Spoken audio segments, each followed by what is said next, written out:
When people talk about dangerous coworkers, they picture the obvious ones. The manager who publicly humiliates people, the colleague who steals credit, the person everyone knows is the problem. Those people are dangerous, but they're also visible, and visible threats are manageable threats. Most videos about office toxicity tell you to watch out for the loud ones, the obvious jerks. This isn't that video. This is about the person HR thinks is the office counselor. The person this video is about isn't visible. They're the one who remembers your coffee order, who asks about your weekend and actually listens, who always has time for you, who you describe to a new hire as someone you can trust. And that is precisely the problem. Not because kindness is a weapon, but because kindness is the most effective cover for intelligence gathering that exists in any workplace. There's a well-documented phenomenon in psychology called the visibility paradox. We are wired to monitor threats that signal themselves: loud voices, aggressive behavior, open conflict. Our nervous systems evolved to detect those. They're easy. What we're not wired to detect, what requires deliberate training to see, is the threat that presents as safety.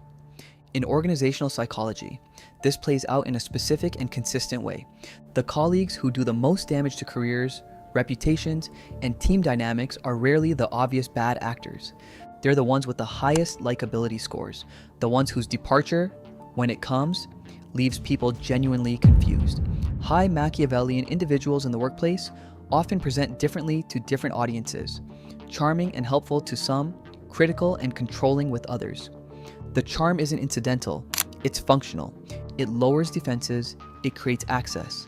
It builds a reputation as a safe person, which is the most valuable asset in any information gathering operation.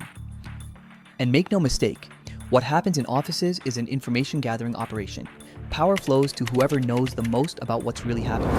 Let's be precise about what we're describing. This is not a video about evil people. It's a video about a specific behavioral profile that research on Machiavellianism, one of the 3 traits in the dark personality triad, documents consistently. Machiavellians lack effective empathy, but are masters of manipulation, highly skilled at deception and exploiting others, due to their above-average cognitive empathy. That distinction is critical. Affective empathy is feeling what someone else feels. Cognitive empathy is understanding what someone else feels without feeling it yourself. The person we're describing doesn't feel your emotions. They understand them precisely, strategically, usefully. That combination, high cognitive empathy, low affective empathy, produces a specific behavior, someone who is extraordinarily good at making you feel understood, seen, and safe, while experiencing none of the reciprocal vulnerability that genuine connection involves. They give you the feeling of intimacy without any of the actual exposure, which means every piece of information you share in what feels like a moment of connection. Your frustrations, your ambitions, your concerns about your manager, your salary, your future flows in one direction only. You shared. They didn't. And they remember everything you said. I am going to show you 4 patterns of this type of people. This is observable, specific. None of them individually prove anything. All of them together tell you something. Pattern 1, asymmetric disclosure. In genuine relationships, information flows in both directions. You share something personal. They share something personal. The vulnerability is roughly reciprocal. The strategic agreeableness profile breaks that symmetry. They ask excellent questions. They listen attentively. They make you feel that sharing is safe. But if you review actual conversations, you'll find they disclose very little about themselves in return. Not because they're private, because information has value, and asymmetric information is leverage. They know your vulnerabilities, your ambitions, your relationships, your pressure points. You know their coffee order. That asymmetry is not accidental. Pattern 2, precision recall. Everyone remembers things about people they care about, but the strategic agreeableness profile remembers differently. They remember the things that matter for positioning. The offhand comment you made about your manager 6 months ago. The project you mentioned wanting to lead.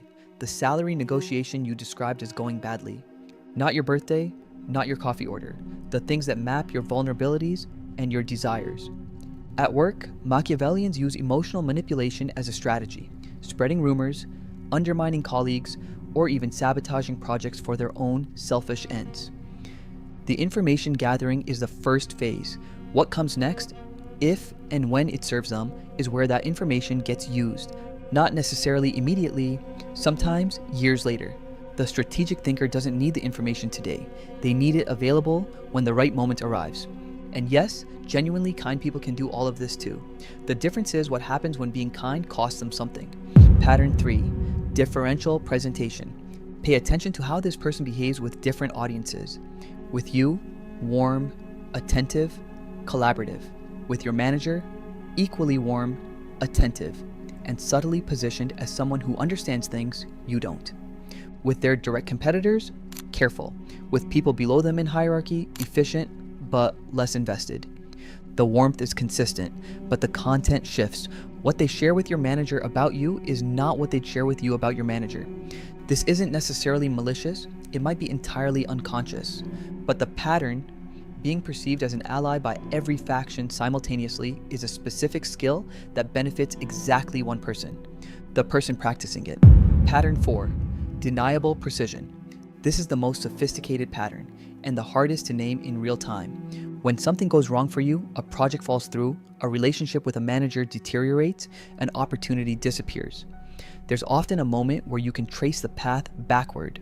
And when you trace it, you find that the person who was most helpful to you during the process was also, in some specific way, adjacent to the moment things shifted. Not as an obvious actor, as someone who was just there, who just happened to mention something, who was only trying to help, who couldn't have known it would land that way. This is deniable precision. The outcome is specific. The involvement is plausibly incidental. Here's what that looks like in practice. A colleague mentions casually that your manager's been frustrated with how a project is going. A week later, she suggests you'd be great for a specific new assignment. Your manager assigns it to you, and somehow, in the retelling, she's the one who saw your potential, who made it happen. Nothing she said was a lie, nothing traces to malice, but she engineered a specific outcome and positioned herself as its architect. This is the hallmark of high Machiavellian behavior in organizational settings, producing outcomes through chains of causation that are difficult to trace back to a source. What does tell you which one you're dealing with is this: what happens when it costs them something to be on your side? A genuinely kind person will often pay that price when being your ally is costly. Not always, people are complicated, but the tendency is there. The strategic agreeableness profile calculates the cost first. When it exceeds the benefit, the alliance dissolves, quietly, with a reasonable explanation, in a way that doesn't damage their relationship with whoever they're moving toward. That's the test. Not what they do when kindness is free, what they do when it's expensive. Now, I will show you 3 moves you can use to identify this behavior.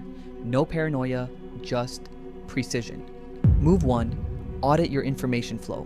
After your next 3 conversations with the person this video brought to mind, take 2 minutes to review what was shared, not what was said, what was disclosed. Did information flow in both directions? Or did the conversation feel warm and mutual while actually flowing in one direction? You're not looking for a single conversation that proves anything. You're looking for a pattern across time. Asymmetric disclosure over multiple interactions is information. Act on it by adjusting what you share, not by withdrawing, which signals awareness. Just by recalibrating. Move 2. Test the costly alliance. Opportunities arise naturally.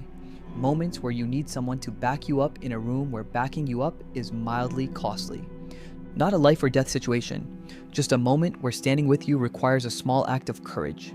Notice who shows up, and notice whether the genuinely warm person was as available for that moment as they were for the effortless warmth. Move 3. Distinguish the archetype from the person. This is the most important move. Not every person who matches some of these patterns is operating strategically, and not every strategically nice person is your enemy. The goal is not to become suspicious of everyone who's kind to you. The goal is to stop being surprised when someone who was warm to you acts in their own interest when it matters. That's not betrayal. It's just information about who they are. The betrayal only happens when you expect something that the evidence never actually promised. The nicest person in your office isn't necessarily the most dangerous, but the person who has spent years carefully building a reputation as someone everyone trusts, while maintaining perfect plausible deniability about every outcome that went in their favor, that person deserves your attention. Not your hostility, not your suspicion, your attention. Because in any environment where information is the primary currency, and every office is exactly that, the person who knows the most while revealing the least is always in the strongest position. The next video is different. Instead of naming the person, it gives you the specific phrases that shut down manipulation when it's happening, in real time, in the room, without losing your job or your reputation. 7 phrases. Subscribe if you want them.